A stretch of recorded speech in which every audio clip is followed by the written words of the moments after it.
Ahora sí.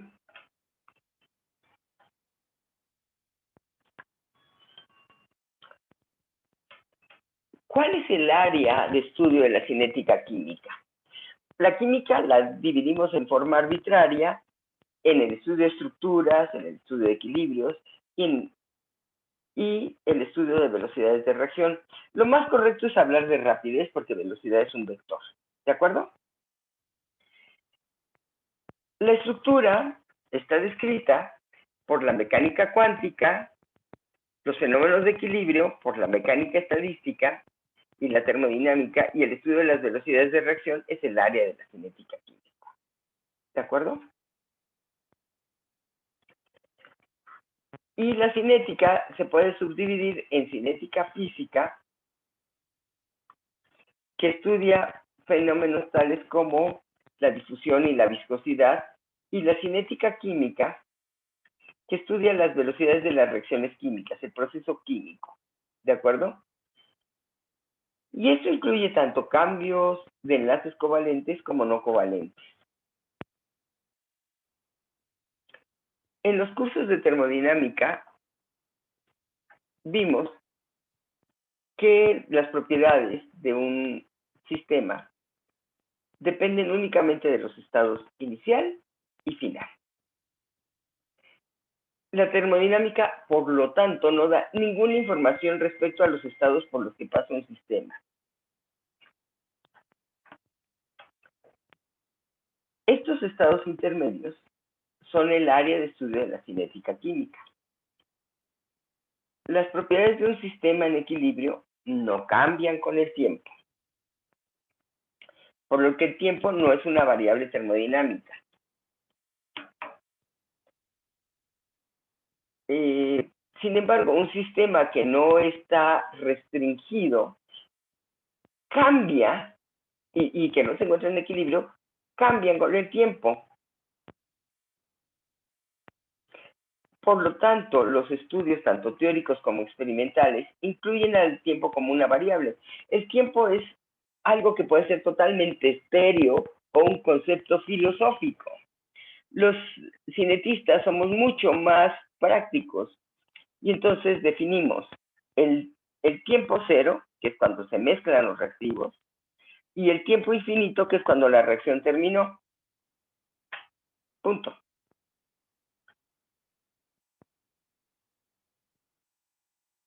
¿Ok? Ahora, ¿para qué sirve la cinética química? Bueno, nos preguntamos qué pasa entre el estado inicial donde tenemos los reactivos y el final que son los productos. Una respuesta a esto es una descripción del mecanismo de reacción, que era el interés de una de sus compañeras que lo mencionó. El estudio de los mecanismos de reacción es una aplicación importante de la cinética química. De hecho, ningún mecanismo propuesto sin un estudio cinético es válido.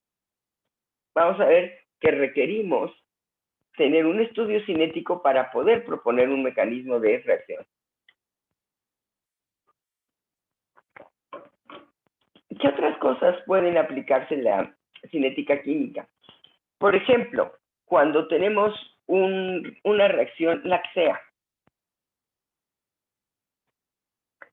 en la que queremos sintetizar un producto, aislar un producto,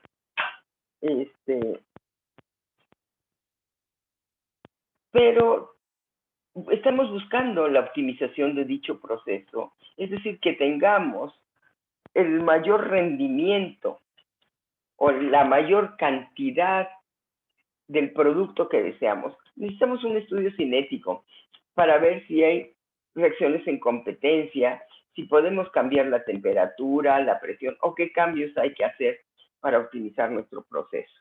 O el disolvente o hacerlo en mezclas de disolventes. Todo eso requiere un estudio cinético. ¿Ok? En la síntesis química, en reacciones analíticas y pues en la industria, ¿no? Y otro uso práctico, ustedes están acostumbrados a ver en los frascos de medicamentos o inclusive en los alimentos, ahora todos los alimentos tienen una fecha de caducidad. Para hacer un estudio de vida de anaquel se requiere un estudio cinético. Un medicamento se puede usar cuando tiene al menos el 90% de la sustancia activa. Ya por abajo de ese 90% ya no se puede usar. ¿De acuerdo? Pinturas, alimentos, ¿no? ¿Cuánto dura un alimento sin que se descomponga? Todo eso requiere un estudio cinético. Vemos cómo cambian las especies con respecto al tiempo. Bueno, entonces, vamos a hablar del estudio de los mecanismos de reacción. Vamos a considerar esta reacción que se lleva a cabo en un solo paso. Cuando un proceso una reacción se lleva en un solo paso, se conoce como reacción elemental. ¿De acuerdo? A ver.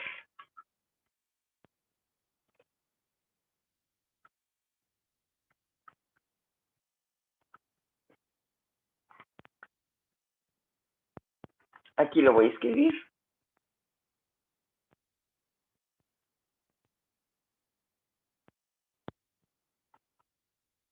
Aunque está más adelante definida.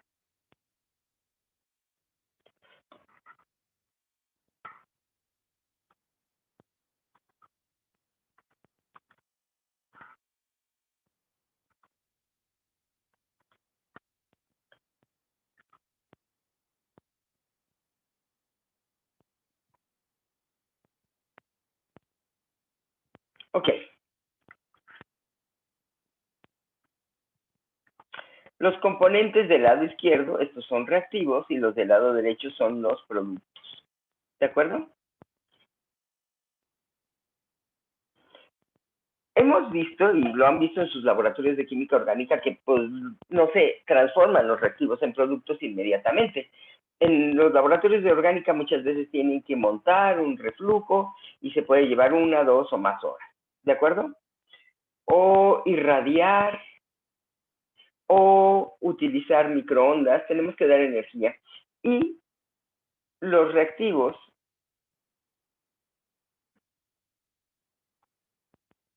van transformándose a productos.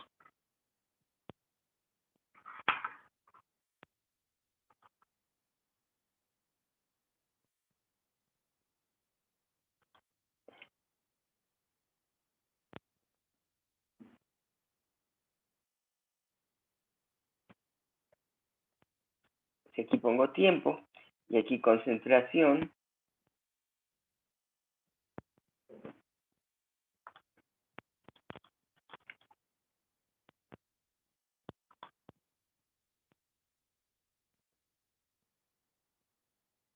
podríamos observar algo así. Entonces, hay una cierta resistencia a reaccionar y esto se debe a energía que tenemos que darle a los reactivos para que se transformen en productos. Hay una barrera energética, ¿de acuerdo? Una energía que hay que darle. Entonces, ¿qué tal que nos imaginamos que un sistema reactivo sigue una trayectoria que pasa a través de un máximo que se encuentra en algún lado entre estados inicial y final? Eso está representado en esta diapositiva, ¿sí? Si lo ven, tengo estado inicial, que correspondería a reactivos, estado final, que corresponde. Y esta es la barrera energética. Podemos imaginar que pasan a través de un máximo, que es la barrera energética, la energía que hay que darle al sistema para que se transforme en productos. Ok. Esta posición de máxima energía se conoce como estado de transición de la reacción. La diferencia entre la energía entre el estado de transición y el estado inicial es la barrera de energía de la reacción. Una reacción de un solo paso tiene un solo estado de transición y tal proceso se conoce como reacción elemental. está todo escrito. No hay nada que falte. Profesora. Sí, adelante. Te escucho. Bueno, a esa energía también, bueno, es la energía de activación, ¿no? También se Sí, le dice. exactamente, Ok. esta es la energía de activación. Ok, ok. Ahorita lo escribo, pero como no hemos llegado ahí, no lo puse, pero ahorita lo escribo. Ok. No hay problema. Oye.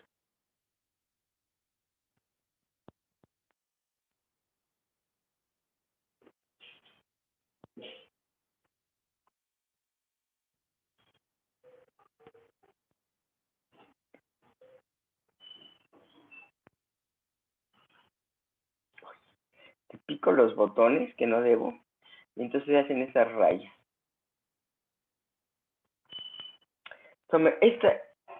Esta tableta me la regalaron sus compañeros del semestre pasado. Jeje.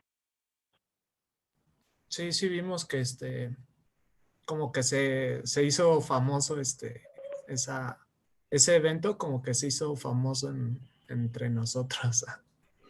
Yo ni lo vi, o sea, realmente tuve muy buena relación, muy bonita con los alumnos del semestre pasado, muy, muy Sí. bonito. Fue Oh, ya. de mucho cariño. Entonces yo les pido que ustedes se comuniquen, porque yo los puedo apoyar en cuanto me digan qué necesitan. Si no, es como un poco difícil. Entonces, todas sus dudas, pregúntenlas. Yo nunca me molesto. Muchas reacciones químicas globales consisten de dos o más reacciones elementales, cuya combinación es una reacción compleja. El diagrama que voy a mostrar a continuación muestra una reacción compleja compuesta por dos reacciones elementales. Ok, aquí está.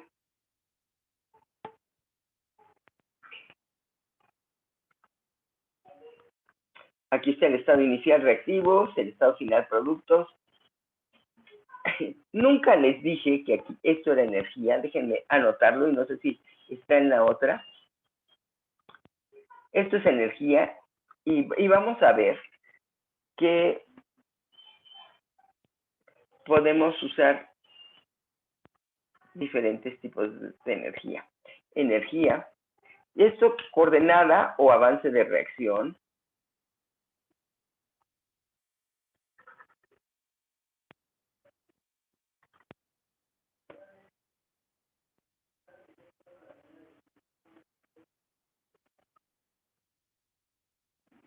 ¿Ok? Y vamos a tener para una reacción de dos reacciones, perdón, para un sistema en que hay dos reacciones elementales, dos estados de transición. El estado de transición 1, el estado de transición 2. El que se encuentra en un mínimo relativo es un intermediario de reacción, que va a ser el producto de la primera reacción y el reactivo de la segunda. Entonces, en una reacción elemental tenemos un solo estado de transición. Es un estado de transición por paso de reacción. Estas serían reacciones consecutivas. Se forma un primer producto que coincide con que es el intermediario y este intermediario reacciona para dar el producto final. Y se presenta un segundo estado de transición. ¿Ok? Profesor, una Sí, pregunta. sí, adelante. ¿Podría regresarle? Justamente. ¿Siempre la energía del estado final va a terminar siendo mayor que la del estado No, inicial? no. Puede Tú variar, puedes ¿verdad? tener diferentes cosas. Depende de cada sistema.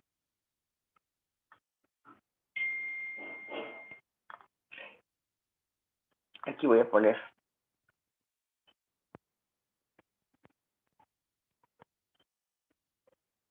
Aquí, por ejemplo. Sí, Ok. Y también puede ser... depende de cada sistema. ¿Ok? Ujú, ok. Sí. O sea, podría llegar a ser menor, igual o mayor, ¿no? Ajá. Mira, aquí, por ejemplo, es menor. Ujú, ok. Gracias.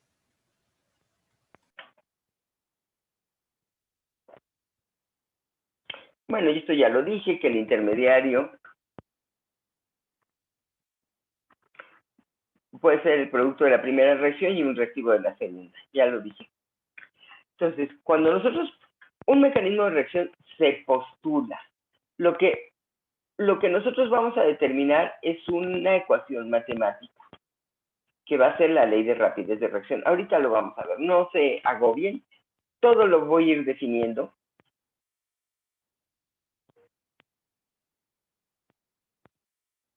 Un mecanismo de reacción postulado es una descripción de todas las reacciones elementales que contribuyen. Esto es el esquema cinético. Y una descripción de las estructuras, tanto electrónicas como químicas. La estereoquímica del estado de transición para cada reacción elemental. Eso es lo que nosotros quisiéramos. ¿Qué tanto se puede para cada proceso? Es diferente.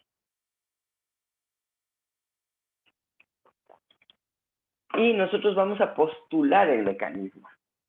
Nosotros vamos a medir concentraciones o una propiedad que dependa de la concentración y vamos a llegar a una ecuación matemática que va a ser una ecuación diferencial. Ojo, no se agobien porque encuentren ecuaciones diferenciales. Todos ustedes ya aprobaron su curso de ecuaciones diferenciales y la mayoría vamos a ver que se resuelven o por separación de variables y si son muy complicadas se resuelven por métodos numéricos. Así es que el problema del curso no son las ecuaciones diferenciales. ¿De acuerdo? Vamos a hablar de un ejemplo para que esto no se quede en el aire. La hidrólisis alcalina de un éster. Aquí tenemos un éster alcalina, lo hacemos con OH, que nos da el ácido desprotonado y el alcohol. Bueno, estudios experimentales sugieren que se trata de una reacción compleja, que va a ir a través de un intermediario de reacción. Y entonces, los pasos esenciales están mostrados aquí.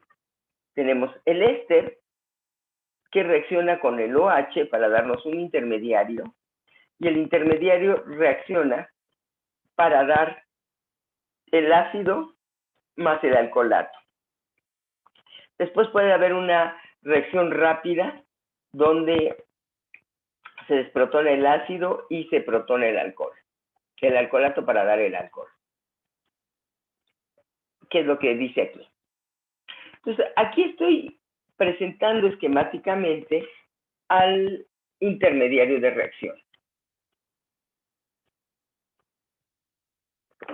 Este intermediario de reacción es una especie que todos los orgánicos estarían de acuerdo con nosotros, donde tenemos un carbono tetravalente en que, ¿qué pasó? A ver, regresémonos a la reacción. Aquí está el éster. El éster tiene un carbono doble ligadura oxígeno, ¿cierto? Pero a la hora de entrar el OH, se mueven los pares de electrones y me queda una carga negativa en la especie. Yo no estoy diciendo dónde está la carga. Yo nada más estoy diciendo que tengo una especie cargada.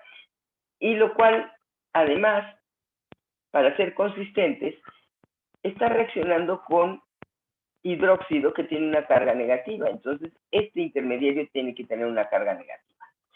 Y así la escribo. No estoy localizándola sobre ningún átomo.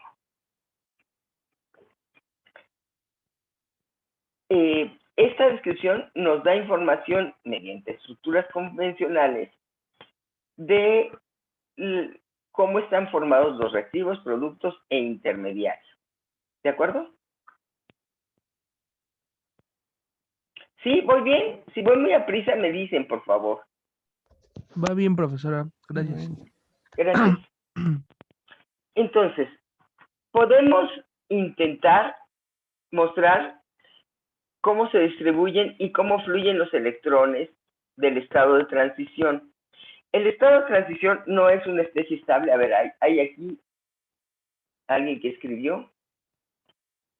Luego tarda en aparecer esto. Ahorita que aparezca, contesto la pregunta. ¿Sale?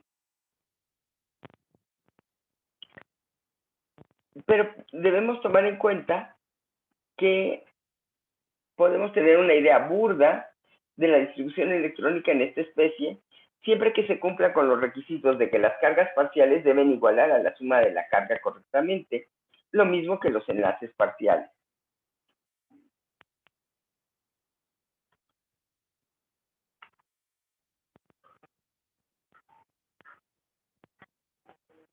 No sé por qué tarda a veces tanto en aparecer el chat. No, no se preocupe, profesora. Nada más es un comentario de Jesús Chávez que dice que todo bien. Ok, gracias. Bueno, en forma más profunda, se requiere un tratamiento cuantitativo de los cambios energéticos. Si ven las gráficas anteriores que incluí, aquí hay energía en función de avance de reacción, ¿de acuerdo? Entonces, requerimos un tratamiento cuantitativo de los cambios energéticos en la trayectoria de reacción y una descripción mecánica cuántica de la estructura del estado de transición. El estado de transición se encuentra siempre en un máximo de energía. Nunca vamos a poder aislar un estado de transición. Tienen un tiempo de vida muy pequeño, de 10 a la menos 15 segundos. Los intermediarios sí se pueden aislar, pero los estados de transición nunca se pueden aislar. Tienen un tiempo de vida muy pequeño. Y no los podemos aislar, no los podemos caracterizar.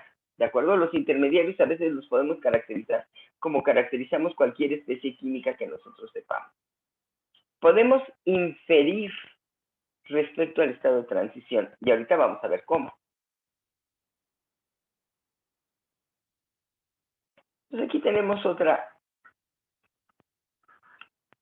gráfica más de coordenada de reacción, donde aquí sí ya está puesto que es energía de activación, que uno de sus compañeros me preguntó. Reactivos, productos, vean cómo puede variar y aquí hay un intermediario. ¿Ok? Profesora, ¿Sí? ¿cómo se determina cuál es el estado de transición? O sea, siempre se llega a que es solamente una especie, ¿no? Bueno, un intermediario, ¿no? No, no es un ¿Cómo se sabe? intermediario. Un intermediario Ajá, a veces lo puedes aislar. Tiene ajá. una vida más larga. Se encuentra en un mínimo relativo. Y puede ser más abajo, así.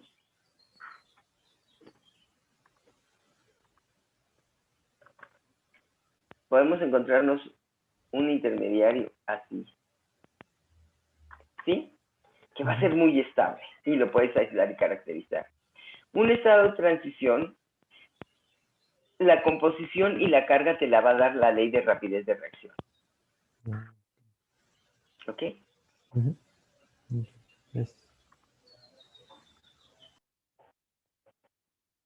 Y para la pregunta que me hizo Luis, Luis Acef, puedes tenerlo más arriba, más abajo. Miren, esto es importante, esto que lo mencione ahorita, la reacción que se lleva a cabo, estos son los reactivos, ¿de acuerdo? La reacción se está llevando a cabo entre A, que reacciona con una molécula BC.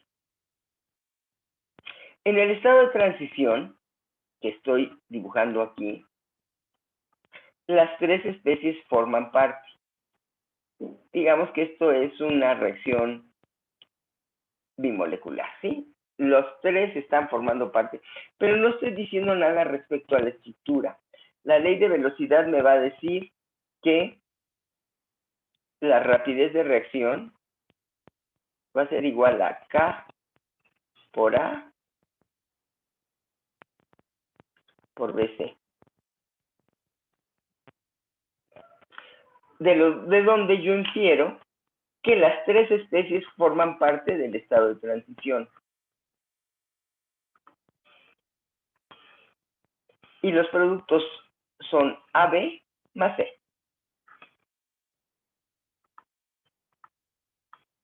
Se forman nuevos enlaces y se rompen otros. Bueno, se rompe un enlace BC y se forma un enlace AB.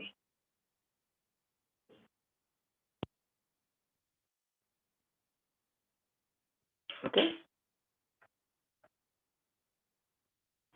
¿Qué métodos se usan para estudiar los mecanismos de reacción? Bueno, entonces, la cinética química es el método experimental eminente. Ya les dije, sin un estudio cinético, ningún mecanismo de reacción es válido. La ley de rapidez de reacción nos dice quiénes forman el estado de transición. Para estudiar mecanismos de reacción, dado que la velocidad de una reacción está relacionada con la altura de la barrera energética de la trayectoria de reacción. Hay más información, necesitamos más cosas para hacer un estudio de mecanismos de reacción. La estructura de los reactivos y productos, y aquí hay que ser muy cuidadoso de que lo que nosotros pensamos que son reactivos y productos realmente sea lo que está tomando en parte de la reacción. Porque si decimos los productos y después hay una isomerización, o estamos considerando como productos el producto después de la isomerización, estamos viendo que hay una reacción en que se lleva a cabo la formación de productos y luego la isomerización. ¿Ok? Y es lo que estoy diciendo aquí. ¿Qué otra cosa es importante? Seguir el curso estereoquímico de una reacción. Esto ha sido muy importante en la elucidación de mecanismos de sustitución nucleofílica unimolecular y bimolecular, que solo han visto en la orgánica, para sustitución nucleofílica en átomos de carbono saturados. La presencia y naturaleza de intermediarios, cuando se muestra la existencia de un intermediario, se prueba que se trata de una reacción compleja, o sea, ya hay más de una reacción elemental. Y lo que les dije, a veces es posible aislar un intermediario y caracterizarlo cuando sea suficientemente estable. Y a veces solamente lo detectamos por métodos físicos. ¿Qué otra cosa nos ayuda también? Procesos de sustitución isotópica. ¿De acuerdo?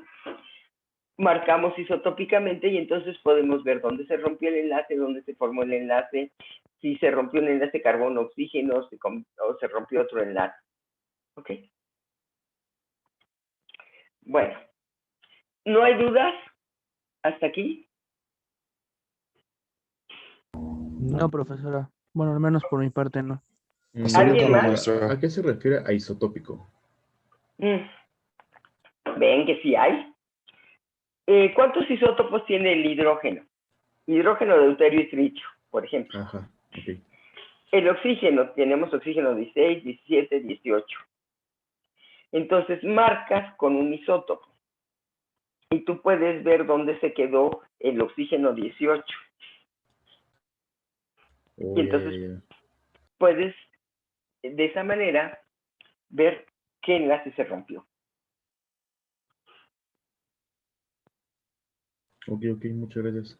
Y, por ejemplo, cuando tú cambias de hidrógeno a deuterio, la masa cambia al doble. Y muchas veces hay un cambio así, proporcional a este doble, en las rapideces de reacción. ¿Ok? Es una herramienta muy útil, marcar isotópicamente. Ok, muchas gracias. Qué bueno que preguntaste, porque ves, para mí es muy claro, pero realmente no era nada claro lo que yo estaba diciendo.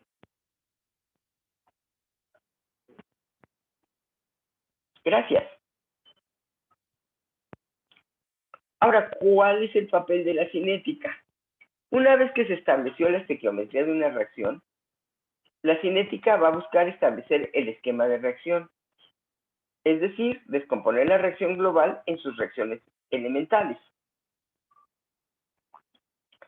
El proceso de establecer el esquema cinético Para acá, los estudios de velocidad van a determinar los efectos de las diferentes variables, como temperatura, presión, concentraciones de los reactivos, fuerza iónica, disolventes y hasta efectos de superficies. Todo lo tenemos que estudiar y revisar. Esta parte de la investigación cinética es la descripción fenomenológica del sistema. El siguiente nivel busca una descripción molecular y nuevamente la cinética hace una contribución. Proporciona información tanto del aspecto energético de la reacción como de la composición del estado de transición, por lo que cualquier mecanismo propuesto debe ser consistente con la evidencia cinética.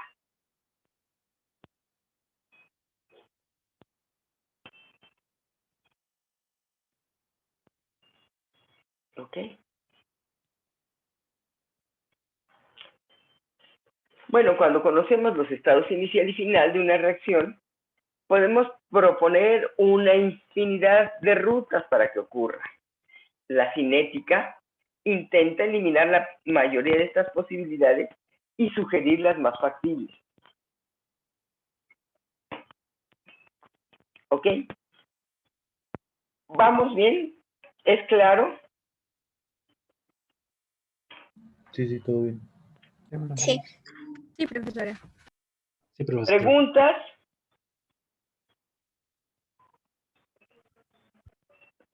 Vamos a ver una parte específica relacionada con mecanismos de reacción. Y vamos a ver cómo proponemos mecanismos a través de la ley de velocidad que tengamos. ¿Ok? Entonces vamos a empezar hablando de velocidades de reacción. Les digo, lo correcto es hablar de rapidez o rapideces, porque velocidad es un vector, un reactor. Entonces vamos a hablar de sistemas cerrados. ¿Qué es un sistema cerrado? A ver, ¿quién me dice, por favor? Cuando no tiene contacto con pues con el exterior, vaya, o sea que no hay una perturbación por otro, sí, por otro sistema. Que la Este reacción es está en un sistema inerte. no. Quiere decir que no gana ni pierde materia. ¿Ok? Sí. Qué bueno que durante el periodo de observación. O sea que si estamos haciendo una evaporación, pues ya no. ¿Ok? La ecuación representa cualquier reacción química balanceada, esta ecuación. I representa reactivos y productos. Nui es negativo para reactivos, o sea, los reactivos van disminuyendo su concentración y positivo para productos, van aumentando su concentración. Y decimos 0 igual a la suma para toda I de Nui por I. ¿Sí? ¿Es clara esta ecuación?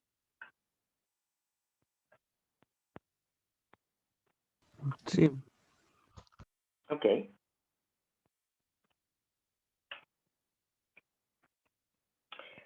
Si N subíndice I representa la cantidad de sustancia I en moles y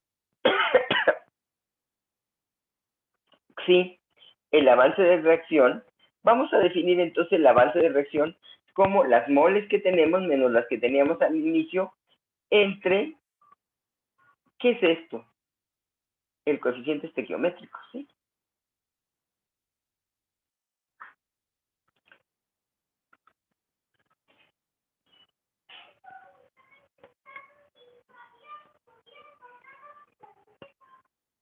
La velocidad de reacción es el cambio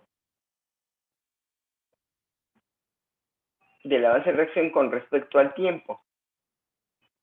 Y entonces, NI menos NI0 lo vamos a definir como DNI. Y aquí ya empezamos a ver que esto está definido por ecuaciones diferenciales con respecto al tiempo.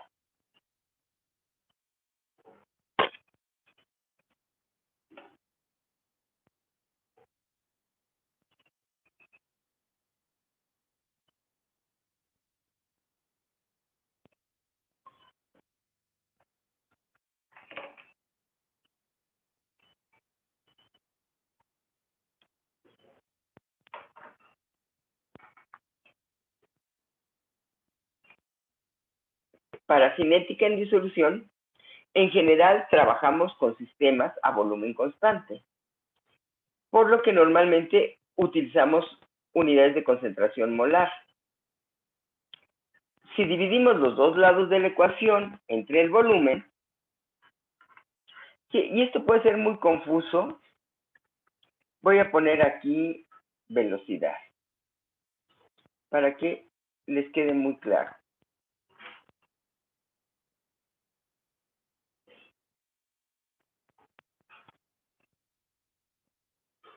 ¿Ok?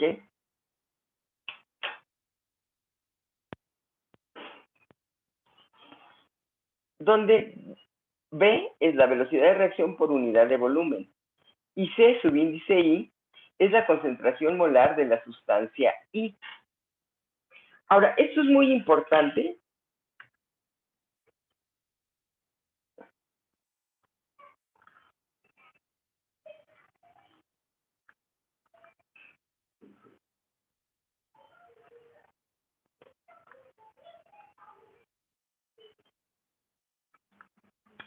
Y lo voy a poner en un cuadro.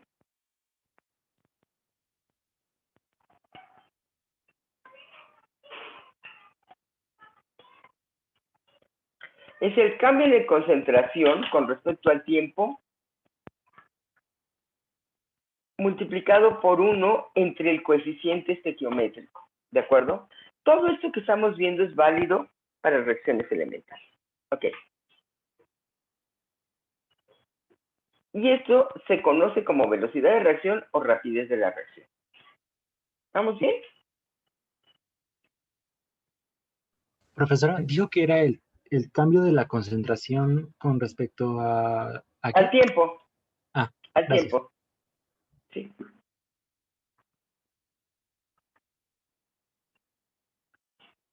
Ok. ¿Puedo cambiar diapositiva?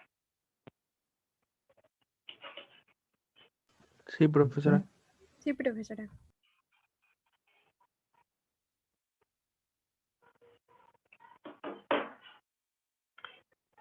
Esta derivada de C y en dt es una velocidad, pero la omisión del coeficiente estequiométrico puede llevar a ambigüedad. Vamos a considerar esta reacción. A más 2b que da 3b. Si aplicamos la ecuación 4, ¿cuál era la ecuación 4? Esta de aquí. Profesora, ¿Sí? tiene una pregunta en el chat. Ah, gracias.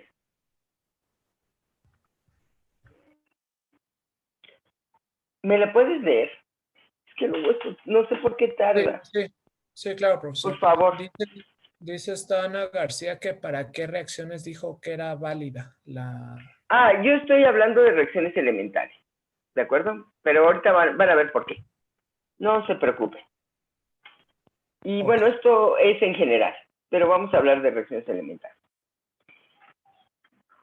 Tenemos A más 2B que da 3B. Si aplicamos la ecuación 4, ¿cuál es el coeficiente estequiométrico en A? 1. Sería 1 entre 1 y el signo de menos que está aquí se debe a que la concentración está disminuyendo. Los reactivos, su concentración disminuye para llevar a productos. Pero por cada molécula de A se requieren 2 de B. El coeficiente estequiométrico de B es 2 y siempre va en el denominador. Menos un medio también es menos porque son reactivos y su concentración disminuye. Y esto es igual a 1/3 de DC de productos con respecto al tiempo.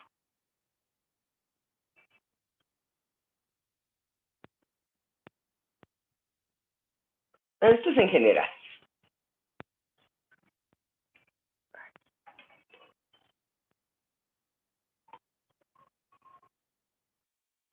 Entonces, esto se los voy a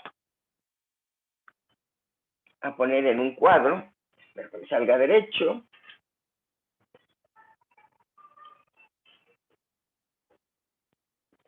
Es necesario incluir el coeficiente estequiométrico.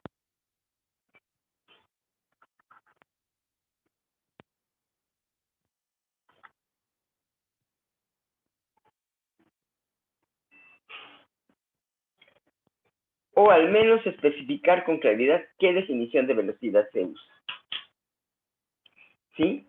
Porque B, su concentración disminuye al doble de rapidez que la de A, y la concentración de P incrementa al triple de velocidad que la de A. ¿De acuerdo? Sí. Sí, profesora. Y bueno, aquí la convención del signo de I, reactivos o productos, asegura que la velocidad de reacción es una cantidad positiva. Profesora, Si una ustedes pregunta. tienen una velocidad de reacción negativa, quiere decir que hay algo, un error. La cinética es una lindura, porque nos indica cuando hay un error en lo que estamos calculando. ¿Ok? Las velocidades de reacción siempre son positivas, no son negativas. Profesora, Que disminuya la concentración de una especie es porque es un reactivo. profesora, ¿me oye? Sí, claro que te oigo. Una pregunta. Sí, Cuando hay un equilibrio, ahí, ¿cómo sería la cosa? ok, vamos a verlo. Ujú. Está más adelante, Ah, bueno, entonces pero bueno, de una espera. vez te lo digo, para que no se quede, lo vamos a ver más adelante, de una vez te lo digo.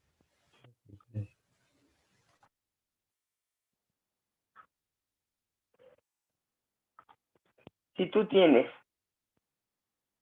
A, la B, tienes dos constantes, una K1 y una K-1, o KF y KR. Entonces, si ponemos la desaparición de A con respecto al tiempo, es igual a K1 por A, ahí desaparece. Pero en la siguiente ruta, ay, Dios mío, me choca tanto hacer eso. Cuando menos me doy cuenta ya piqué lo que no debía haber picado.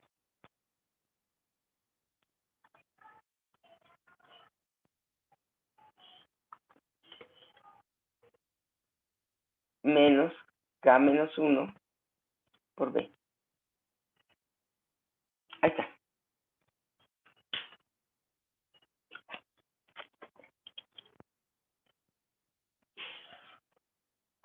Ricardo, fuiste tú, ¿no? Sí. Entonces es ¿cómo sería?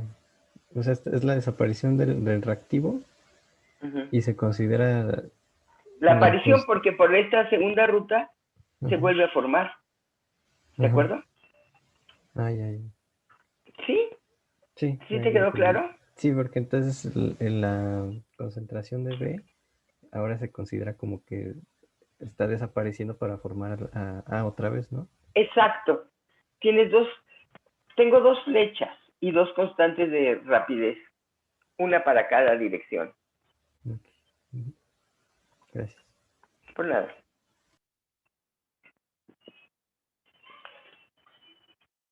Ok. Entonces, ecuaciones de velocidad y ecuaciones estequiométricas. Las velocidades de reacción casi siempre dependen de las concentraciones de los reactivos y para las reversibles, que tú te adelantaste, de las concentraciones de los productos. ¿Ok? O sea, te adelantaste porque te vas siguiendo el curso, la clase, y entonces te salen las dudas. La reacción funcional entre la velocidad de reacción y las concentraciones del sistema normalmente se lleva a cabo a temperatura y presión y demás condiciones ambientales constantes. Se llama ecuación de velocidad o ley de velocidad. La interpretación de los datos se basa principalmente en un hallazgo empírico que se conoce como la ley de acción de masas. Y dice lo siguiente: en una solución diluida, la velocidad de una reacción elemental, ok, esto lo voy a subrayar Así está la plumita.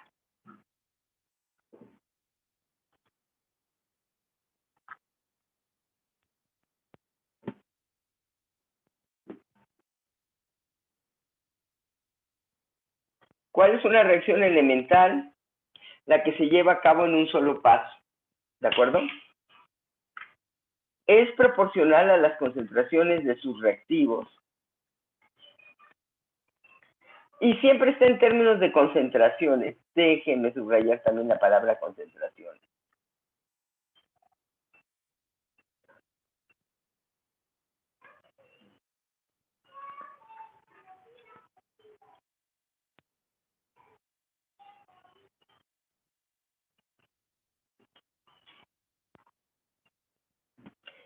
De los reactivos elevados a las potencias de sus coeficientes estequiométricos. Esto es solo para reacciones elementales, ¿de acuerdo? Y es independiente de otras concentraciones y reacciones.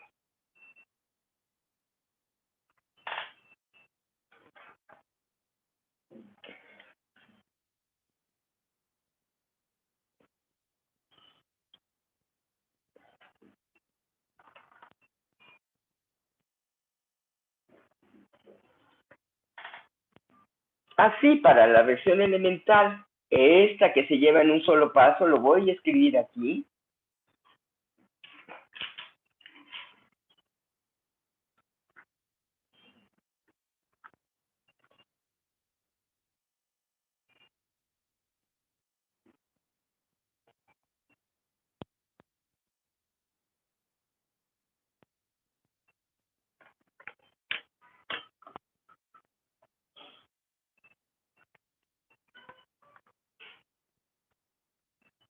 Se borró la N, pero no importa.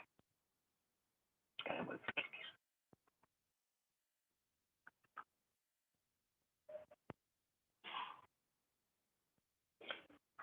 Su ley de velocidad, de acuerdo a la ley de acción de masas, es de esta manera. Es una reacción elemental. ¿A qué exponente está elevada la concentración? 1, porque es una molécula de A y una molécula de B. ¿De acuerdo? Entonces aquí está un 1, aquí está un 1, ¿no? En forma semejante para la reacción elemental reversible, tenemos esto. Que ya se lo había explicado a Ricardo.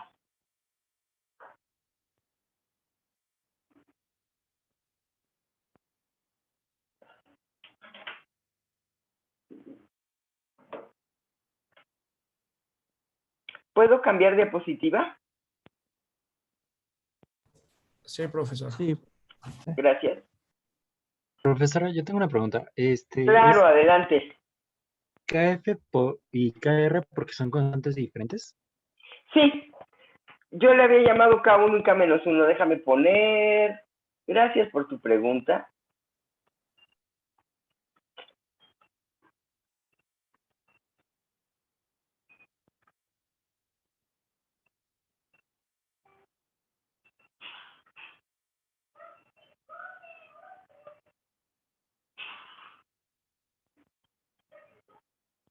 Así es más claro, ¿verdad? Ok.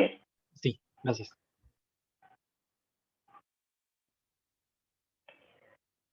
Tanto la reacción a la izquierda como a la derecha deben cumplir con el requisito de la ley de acción de masas, por eso es que se escribe así. Para reacciones elementales, la ley de velocidad se puede deducir del coeficiente estequiométrico de la reacción. Voy a subrayar también esto.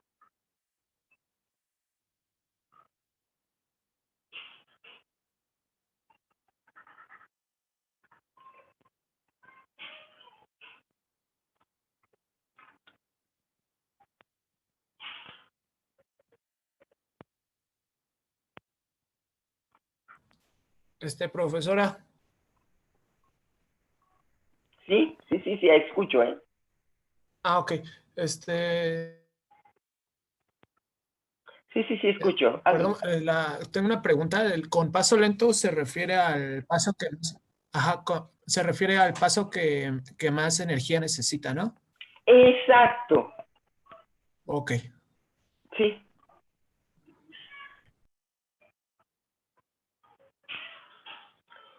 Entonces, las reacciones elementales, elementales es que se llevan a cabo en un solo paso. Se pueden describir por su molecularidad, que especifica el número de reactivos que están involucrados en el paso lento de la reacción. El paso lento es, a ver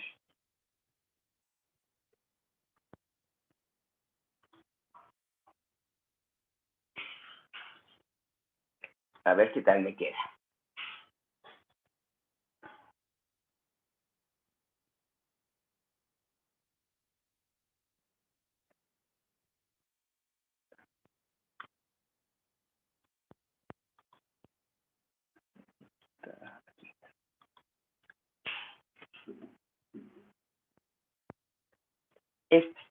El que tiene que ver con la barrera energética.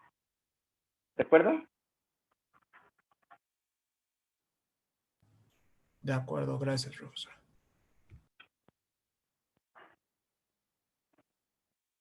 Por ejemplo, si un reactivo se descompone en forma espontánea para dar productos en un solo paso, se denomina unimolecular porque solamente depende de A.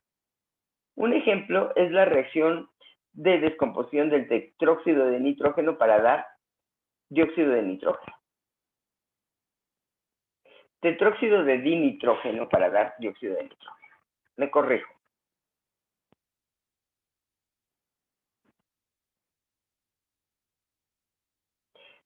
Por otro lado, si en una reacción dos reactivos A y B reaccionan para dar productos, se trata de una reacción bimolecular, como esta que está aquí, A más B que da productos. Entonces, una reacción elemental, y voy a subrayar también esto,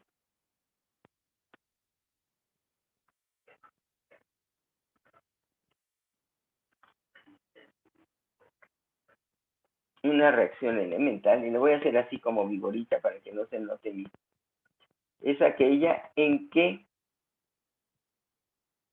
la molecularidad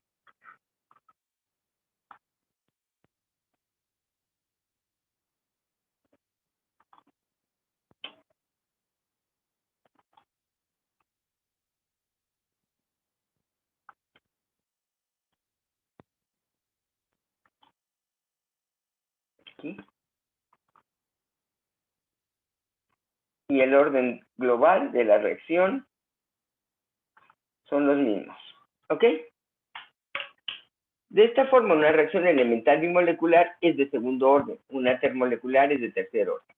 Ok, lo dejamos hasta aquí y voy a parar de grabar.